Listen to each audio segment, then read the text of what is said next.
आज हम इस वीडियो में विषय जीव विज्ञान कक्षा 12 और अध्याय जनन स्वास्थ्य तो इनके महत्वपूर्ण प्रश्नों पर चर्चा करेंगे और सभी के सही उत्तर देखते हैं। और आप में से कई छात्र बता रहे हैं कि सर आप ज्ञानपरक और समझपरक के प्रश्न भी हल करवा दें। तो बिल्कुल आपकी इच्छा है, हम इन प्रश्नों को भी हल करवा देंगे। बस आप चैनल को सब्सक्राइब करें, वीडियो को लाइक करें। मानव जनसंख्या का जनसांख्यिकी अध्ययन कहलाता है डेमोग्राफी।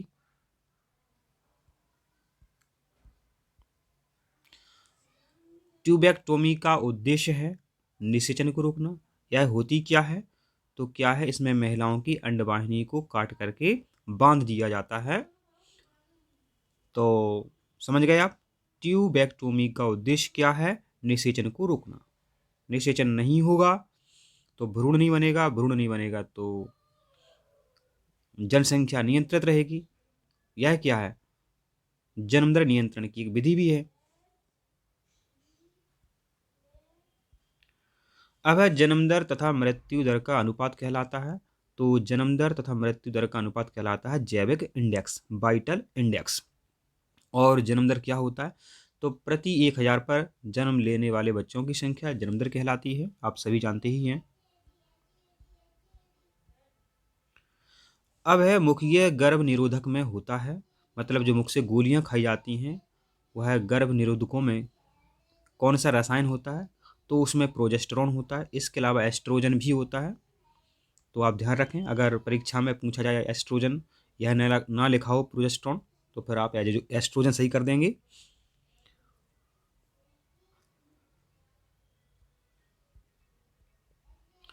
अब है कॉपर टी का क्या उपयोग है?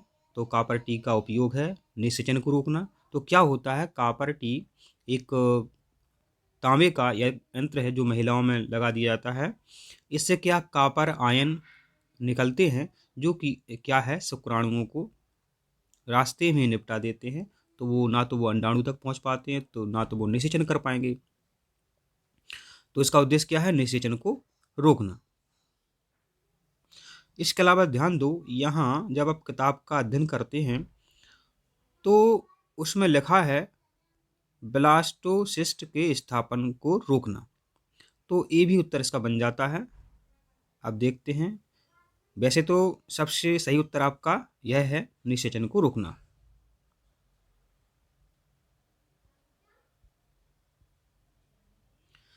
अब यह कौन पुरुष से संबंधित है? तो वैसेक्टोमी पुरुष से संबंधित है।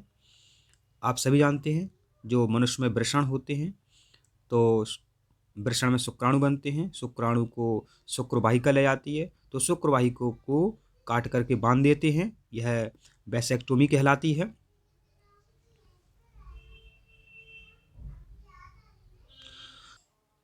अब है सिफिलिस रोग उत्पन्न होता है।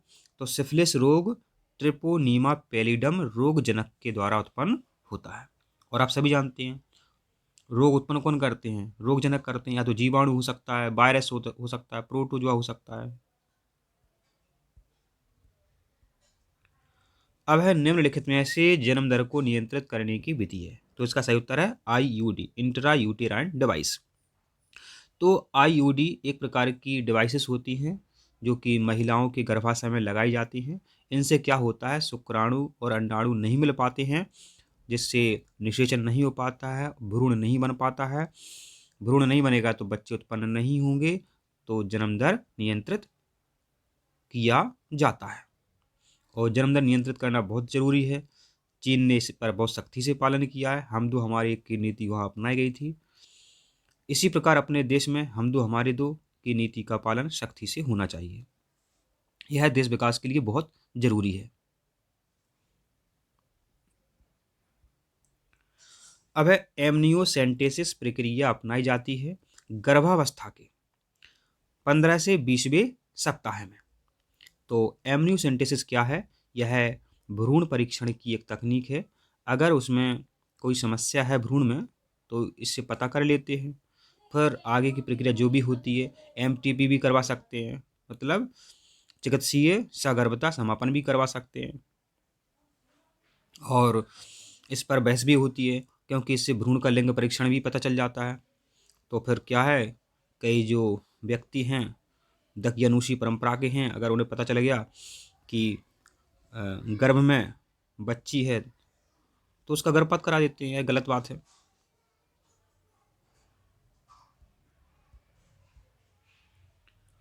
अब है यौन संक्रमित रोगों के कारण होते हैं। तो देखो, विषाणु भी होते हैं, जीवाणु भी होते हैं, प्रोटोजोआ भी होते हैं। आप जानते ही एड्स, यह वायरस से होने वाला रोग है।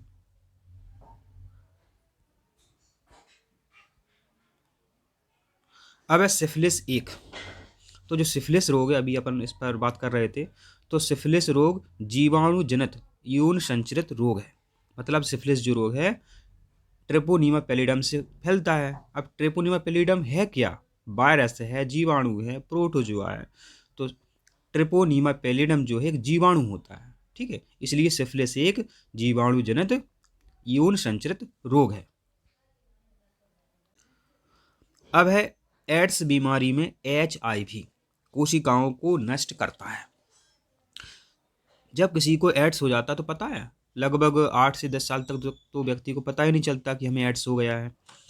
तो एड्स बीमारी में HIV सहायक टी कोशिकाओं को नष्ट करता है। HIV का मतलब होता है ह्यूमन इम्यूनो डेफिशिएंसी वायरस। यह क्या करता है, सहायक टी कोशिकाओं को मार देता है। ये इसका काम है इस वायरस का। और एड्स का नाम भी पूछा जाता है, एक्वायर्ड इम्यूनो डेफिशिएंसी वायरस। गलत हो गया है, इसका पूरा नाम है एक्वायर्ड इम्यूनो डेफिशिएंसी सिंड्रोम।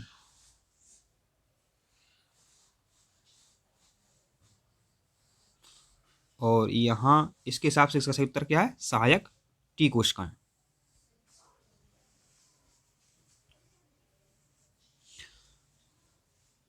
अब है परिवार नियोजन कार्यक्रम सन 1951 में शुरू किया गया। अब है जनसंख्या पर निबंध किसके द्वारा लिखा गया है, तो जनसंख्या पर निबंध माल्थस के द्वारा लिखा गया है। अब है अकर्तनीय वंध्याकरण को कहते हैं, तो आप सभी जानते हैं अकर्तनीय वंध्याकरण जो है पुरुषों में होती है, इसे कहते हैं वैसेक्टोमी। अब आपके सामने है जोड़ियां हैं, तो देखो मुखिया गर्भ निरोधक सहेली मालाडी मालायन ये होती हैं। कापरटी क्या करता है, निषेचन को रोकता है। गोनेरिया क्या है, एक STD है, माने सेक्सुअल ट्रांसमिटेड डिसीज, इसका फुल फॉर्म था। और प्रेरित गर्भपात MTP कहलाता है, ठीक है।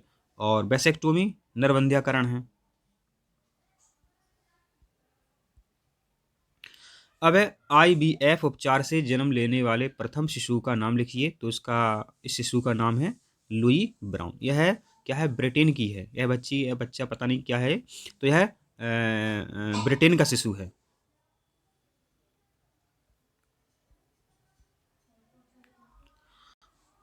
अब है क्लेमाइडिया रोग किस जीवाणु से होता है, तो क्लेमाइडिया रोग ट्रेकोमेटिस जीवाणु से होता है।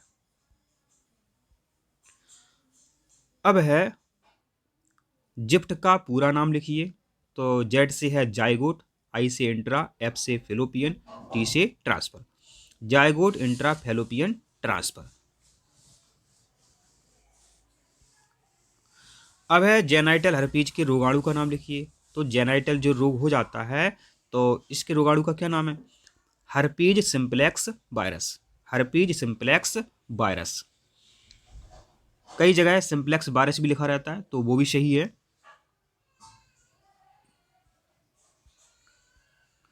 अब है आनुवंशिक असामान्यताओं के जन्म पूर्व जानने की विधि है, आप सभी जानते हैं एमनियोसेंटेसिस। तो एमनियोसेंटेसिस भ्रूण परीक्षण की एक तकनीक है। इसमें होता क्या है, मादा के गर्भाशय से एमनियोटिक द्रव निकाल लिया जाता है और उसमें उपस्थित कोशिकाओं का फिर संवर्धन करते हैं, फिर बाद में पता लगा लेते हैं इसमें कोई मतलब बीमारी वगैरह तो नहीं है। अब गर्भपात स्वतः भी हो सकता है। तो देखो, इस प्रश्न का उत्तर हमारे हिसाब से है सही, और कई पुस्तकें यहाँ लिख रही हैं गलत। तो देखते हैं इसका सही उत्तर क्या है, और अगर इसका उत्तर गलत में आता है तो हम आपको बता देंगे, लेकिन हमारे हिसाब से इसका सही उत्तर है सही। गर्भपात स्वतः भी हो सकता है। देखो, गर्भपात कभी कभी क्या होता है, कुछ पौष्टिक पदार्थों की कमी हो जाने से या कुछ हार्मोन्स का श्रावण हो जाने से गर्भपात अपने आप भी हो जाता है। अगर महिला गर्भपात न करवाए, एमटीपी न करवाए, तो भी हो सकता है। इसलिए हमारे हिसाब से इसका उत्तर सही है। कई किताब में गलत भी लिखा हुआ है। अब है सभी प्रकार के यौन संचरित रोग पूरी तरह से उपचार योग्य हैं, ये गलत है, क्योंकि तो एड्स उपचार योग्य नहीं है। यहाँ लिखा है सभी प्रकार के, ठीक है, तो सभी प्रकार की यौन संचरित रोग पूरी तरह से उपचार योग्य हैं, गलत। अब एक प्राकृतिक गर्भ निरोधक उपाय के रूप में शिशु जो पूर्ण रूप से स्तनपान कराना सहायक होता है। समझो बात, कोई महिला है, उसके बच्चा हो गया है, अगर वह अपने बच्चे को भरपूर दूध पिलाती है, मतलब बच्चा बिल्कुल भूखा ना रहे, तो ये मान करके चलो आप उस बच्चे के मतलब उस महिला के 5 माह तक गर्भ नहीं आ सकता है, और किताबों में 6 माह भी लिखा हुआ है, तो मतलब 6 माह तक गर्भ नहीं आ सकता है, अगर वह महिला अपने बच्चे को संपूर्ण स्तनपान कराती रहे तो यह एक गर्भ निरोधक का उपाय है, इसे महिलाएं अपना सकती हैं, लेकिन अधिकतर महिलाएं यह प्रक्रिया नहीं अपनाती हैं। अब ईटी तकनीकों में, ईटी का मतलब है एम्ब्रियो ट्रांसफर, भ्रूण को सदैव गर्भाशय में स्थानांतरित किया जाता है। तो एक बात तो बताओ, बहुत सारी तकनीकें हैं, तो हमारे हिसाब से देखो, कई बार ऐसा होता है कि फैलोपियन ट्यूब में भी स्थानांतरित कर देते हैं, लेकिन यहाँ लिखा हुआ है सदैव, सदैव सदैव गर्भाशय में। तो हमारे हिसाब से सदैव गर्भाशय में स्थानांतरित नहीं किया जाता, कभी कभी फैलोपियन ट्यूब में भी स्थापित कर दिया जाता है। जब भ्रूण कुछ अगली स्टेज में पहुंच जाता है, जैसे 8 से 16 है, तो उसके बाद फिर गर्भाशय में भेजते हैं, और 8 के पहले अगर है तो फिर उसे अपन फैलोपियन ट्यूब में स्थानांतरित करते हैं। इस हिसाब से इसका उत्तर जो है गलत हो जाता है। सदैव गर्भाशय में स्थानांतरित किया जाता है, गलत, नहीं किया जाता है। अब है प्रोजेस्टेरॉन हार्मोन गर्भ निरोधक गोलियों में उपस्थित होता है, बिल्कुल सही है। इस तरह आपके सभी प्रश्न कंप्लीट हो गए हैं। इसी तरह समझपरक ज्ञानपरक के प्रश्न जानने के लिए आप चैनल को सब्सक्राइब करें। अगर आप कहते हैं तो ज़रूर हम इस पर वीडियो बना करके आपको दे देते हैं।